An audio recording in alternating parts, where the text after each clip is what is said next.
वो भी आरएसएस से जुड़े हुए लोग हैं। तो उन्होंने ये एक नया, कहना चाहिए इसको, एक ड्रामा उन्होंने किया। उन्होंने सीमा ये लांघ दी कि बाबा साहेब अम्बेडकर को इन्होंने बहुत बुरी बुरी गाली। देश की सरकार, राज्य की सरकार, आरएसएस, इनकी सभी की प्लानिंग है। उसी प्लानिंग से ये काम हो रहा है। नमस्कार, तो बने रहिए बादल एक्सप्रेस के साथ। मैं हूं दीपक बौद्ध और हम बात कर रहे हैं ग्वालियर में बाबा साहब डॉक्टर अंबेडकर की प्रतिमा जो कि हाई कोर्ट खंडपीठ ग्वालियर में लगनी थी, जिसका विवाद लगातार पिछले 3 माह से बड़े स्तर पर चल रहा है। आपको बता दें कि एक तरफ वो वकील हैं जो बाबा साहब डॉक्टर अंबेडकर की प्रतिमा को लगवाना चाहते हैं, तो भाई दूसरी तरफ कुछ ऐसे वकील हैं जो चाहते हैं कि बाबा साहब डॉक्टर अंबेडकर की प्रतिमा इस हाई कोर्ट के अंदर नहीं लगनी चाहिए। बाबा साहब डॉक्टर अंबेडकर के लिए 2-3 बातें सामने आ रही हैं। उसमें हम बात करेंगे आज फूल सिंह बरैया जी से, जो कि वर्तमान में विधायक हैं भांडेर से। तो मुख्य मुद्दा यही है कि बाबा साहब डॉक्टर अंबेडकर की जो प्रतिमा है वो आखिर क्यों नहीं, प्रोसेस के बाद भी क्यों नहीं लगाई जा रही। साथ ही साथ एक नया मुद्दा भी बन गया है, जो वहाँ के जो वकील हैं अनिल मिश्रा एडवोकेट, जो कि उनका कहना है कि बाबा साहब डॉक्टर अंबेडकर ने संविधान नहीं लिखा है। इन्हीं बातों के साथ बरैया जी, आपका स्वागत है। और क्या कहेंगे आप, लगातार इस मुद्दे पे गौर भी बनाए रखे होंगे, और किस प्रकार का ये मामला है? ये मामला कोई बीच में हम देखें इसको कड़ी के रूप में तो वो नहीं है। जैसा कि भारतीय जनता पार्टी ने, उनके मंत्रियों ने घोषणा की थी कि हम सत्ता में जो आए हैं वो बाबा साहेब अम्बेडकर का संविधान बदलने आए, उन्होंने घोषणा की थी। और वो लगातार कभी न कभी कोई न कोई उनका नेता ये घोषणा करता रहता है कि ये संविधान को हम बदलेंगे। और प्रतिक्रिया देश में जो भी हुई, लेकिन उनके कार्यकर्ताओं ने दिल्ली में 4 कॉपी संविधान की जला भी दी। तो ये नहीं है कि ये कोई पहला अजूबा है, ये उसी कड़ी में है। और ग्वालियर हाई कोर्ट में जो वकील हैं, जो बड़े बड़े अधिवक्ता हैं, बड़े बड़े एडवोकेट हैं और बहुत बुद्धिजीवी अपने आप को कहते भी हैं, और लोग भी उनको बुद्धिजीवी मानते हैं, वो भी आरएसएस से जुड़े हुए लोग हैं। तो उन्होंने ये एक नया, कहना चाहिए इसको, एक ड्रामा उन्होंने किया है कि हम इस परिसर में डॉक्टर अंबेडकर की प्रतिमा नहीं लगने देंगे। सरकार उनकी है, राज्य में सरकार उनकी है, देश में सरकार उनकी है, और यहाँ बहुमत हाई कोर्ट में भी उन्हीं का है। तो नहीं लगने देंगे प्रतिमा, ये काफी समय से चल रहा है। लेकिन इसके साथ में जो सबसे घिनौनी बात तो ये है कि प्रतिमा कुछ लोग मांग कर रहे हैं लगे उसी प्रांगण में, और कुछ कह रहे हैं नहीं लगे। ठीक है, ये चल रहा है, लोकतांत्रिक तरीके से अगर चलता है तो चले, लेकिन उसमें ये नहीं है। उन्होंने सीमा ये लांघ दी कि बाबा साहेब अम्बेडकर को इन्होंने बहुत बुरी बुरी गालियां भी दी हैं। बाबा साहेब अम्बेडकर पूरी दुनिया में सम्मान के प्रतीक हैं। बाबा साहेब अम्बेडकर को 200 देशों में कोई गाली नहीं दे सकता। भारत ही एक ऐसा देश है जब बाबा साहेब अम्बेडकर को गाली दी जाती है, और गाली देने वाले लोग बीजेपी से जुड़े हुए लोग हैं। बीजेपी से जुड़े हुए लोग हैं, वही गाली दे रहे हैं। और बीजेपी से जुड़े हुए लोग, आरएसएस से जुड़े हुए लोग हैं, वही ये कह रहे हैं कि डॉक्टर अंबेडकर ने संविधान नहीं बनाया है।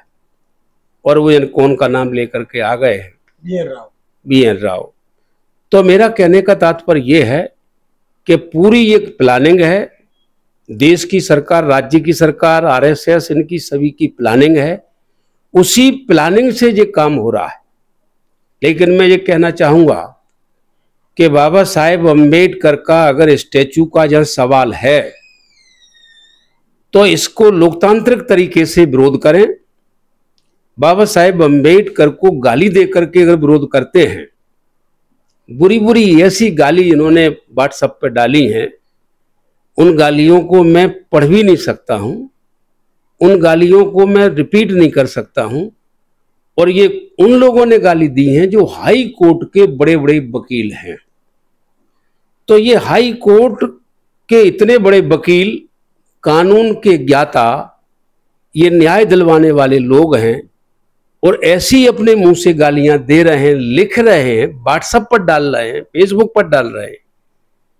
तो ये इतना घिनौना काम क्या हाई कोर्ट के ऊपर दाग नहीं लगता है? क्या हाई कोर्ट के इस तरह के जो लोग वकील हैं, क्या हाई कोर्ट जैसी संस्था जो वहां लाखों करोड़ों लोगों को न्याय देने वाली संस्था है, विद्वान लोग हैं, वहां बुद्धिजीवी लोग हैं, वो न्याय देते हैं, क्या वो इस तरह की गाली देकर के उन्होंने साबित नहीं कर दिया कि हाई कोर्ट में भी अब विद्वानों की, अब मैं समझता हूं, कमी हो गई है। अब हाई कोर्ट में भी ऐसे अभद्र लोग, जो भद्दी गालियां देने वाले लोग, अब वहां पर बड़े बड़े वकील बन गए हैं। तो अब ये देश लोकतंत्र के ऊपर खतरा आ गया है। सच्चाई ये है कि बाबा साहेब अम्बेडकर की अगर स्टैचू लगने का जो मामला है, तो सच्चा तो इसके ऊपर अगर हम बात करेंगे तो सच्ची बात तो ये है कि बाबा साहब अम्बेडकर की स्टैचू अगर लगनी चाहिए, सबसे पहले कोर्ट प्रांगण में लगनी चाहिए। क्योंकि डायरेक्ट संविधान लिखने वाले बाबा साहेब अम्बेडकर, जिन्होंने, वहाँ पे एक वकील हैं, उनका कहना यह है कि ये कोई प्राइवेट प्रॉपर्टी थोड़ी नहीं है जो बाबा साहब की प्रतिमा लगाओगे। तो फिर बाबा साहब की प्रतिमा लगेगी कहाँ?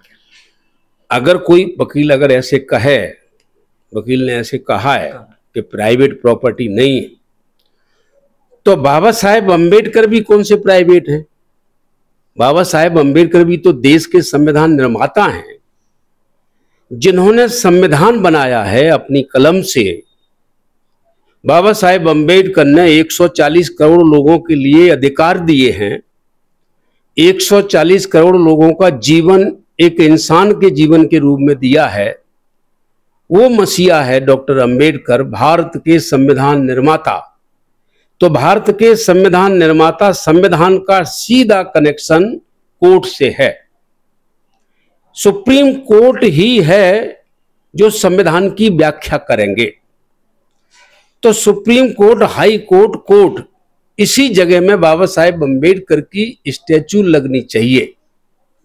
और अगर बाबा साहेब अम्बेडकर की स्टैचू सबसे पहले अगर लगनी चाहिए तो कोर्ट के ही प्रांगण में लगनी चाहिए, क्योंकि डायरेक्ट कानून का मैटर है। और मैं आपसे कहूंगा कि जो जिस तरह से विरोध किया जा रहा है, ये एक षड्यंत्र है और एक वर्गवाद को जन्म देने वाली बात है।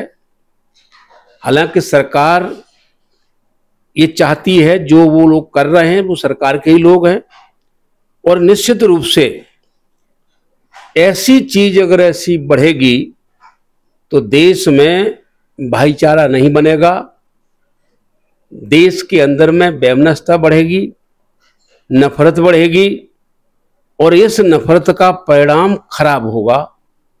और मैं समझता हूं कि देश के हित में नहीं है, और वहां बाबा साहेब अम्बेडकर की स्टैचू वहीं लगनी चाहिए। बाबा साहब डॉक्टर अम्बेडकर ने संविधान लिखा, देश में लगातार उनको, चाहे देश के प्रधानमंत्री हो, राष्ट्रपति हो, देश सभी लोग मानते हैं कि बाबा साहब की प्रतिमा यहाँ सुप्रीम कोर्ट में भी लगी हुई है। लेकिन बात यहाँ ग्वालियर की बात कुछ अलग है। वी.आर. राव यहाँ के मुख्य संविधान के निर्माता हैं। कुछ लोग ये कहते हैं कि जो संविधान लिखा गया है वो बाबा साहब डॉक्टर अम्बेडकर ने कॉपी पेस्ट किया है। ऐसी बातें तमाम सोशल मीडिया पे आप भी देख रहे होंगे, ये बातें जो चल रही हैं। या फिर बाबा साहब को संविधान निर्माता का खिताब छीनने के लिए मुरैना में ज्ञापन भी दिया गया और कहा कि बी.एन. राव को संविधान निर्माता घोषित करो। ऐसे लोगों पर कोई केस नहीं बनता क्या? देखिए, मैंने पहले ही कहा कि केस भी बनाने वाली अगर सरकार भी उन्हीं की है, सरकार भी उन्हीं की है, तो केस भी कौन लगाएगा? और केस लगा भी देंगे तो उन पे कोई केस चलने वाला नहीं है, क्योंकि उन्हीं का है, सब कुछ है। तो ये बात के ऊपर हालांकि हम लोगों को चर्चा इसलिए नहीं करनी चाहिए, कोई व्यक्ति आकर के ये कहने लगे कि जो सूर्य नहीं है ये तो टॉर्च है, तो तमाम लोग उस पर अगर बहस करते हैं तो वो मूर्ख हैं। ये बहस का विषय नहीं है, क्योंकि उसे ऐसे ही नज़रअंदाज कर देना चाहिए कि सूर्य को कोई टॉर्च बता रहा है तो इसको जाने दिए, ये कोई ऐसा ही आदमी है, इसका कोई अकल वकल नहीं है। इसलिए ये विषय चर्चा योग्य नहीं है। चर्चा योग्य विषय ये है कि हाई कोर्ट प्रांगण में स्टैचू लगनी क्यों नहीं चाहिए, क्या कारण है, क्या बात है ऐसी कि जो है संविधान निर्माता की स्टैचू क्यों नहीं लगनी चाहिए, विषय ये है। आपका और पार्टी का इसमें क्या मतलब आपके खुद के क्या विचार हैं, साथ ही साथ पार्टी का क्या एजेंडा है इस खासकर ग्वालियर की मूर्ति को लेकर? देखिए, पार्टी का जो एजेंडा है, जब से ये घटना घट रही है लगातार और लोगों के नोटिस में आई, तो हमारा जो राज्य के जो प्रदेश अध्यक्ष हैं जीतू पटवारी जी, उन्होंने चीफ जस्टिस ऑफ इंडिया को लिखा भी कि स्टैचू ही लगनी चाहिए, और फिर उन्होंने प्रेस कॉन्फ्रेंस भी ली और सभी लोगों ने मिलकर के, पूरी पार्टी ने, all India Congress committee Delhi, वहाँ पर मीटिंग भी की और नेशनल मीडिया के समक्ष वहाँ पर इस बात का अनाउंस भी किया कि बाबा साहेब अम्बेडकर की स्टैचू उसी जगह पर लगनी चाहिए। ये कांग्रेस मांग करती है और संविधान निर्माता हैं तो उनकी स्टैचू लगने में कोई गुरेज नहीं। ये वहाँ से दिल्ली से घोषणा भी की है, AICC दफ्तर से घोषणा हुई है, और उसके बाद पूरे प्रदेश में और जगह जगह देश में भी अब ये विषय की मांग है। और निश्चित रूप से पार्टी की तरफ से और एक कोई अभी बंद नहीं है कि अगर कोई ऐसा लगेगा कि और भी अन्याय होने वाला है, क्योंकि वो गालियां दे रहे हैं, सब कुछ कर रहे हैं, तो अन्याय तो वो कर ही रहे हैं। बाबा साहेब अम्बेडकर को जो गालियां दे रहे हैं ये अच्छी बात तो नहीं है, लेकिन इसके लिए भी कांग्रेस पार्टी गंभीर है और इसके ऊपर भी आगे कदम बढ़ाएगी।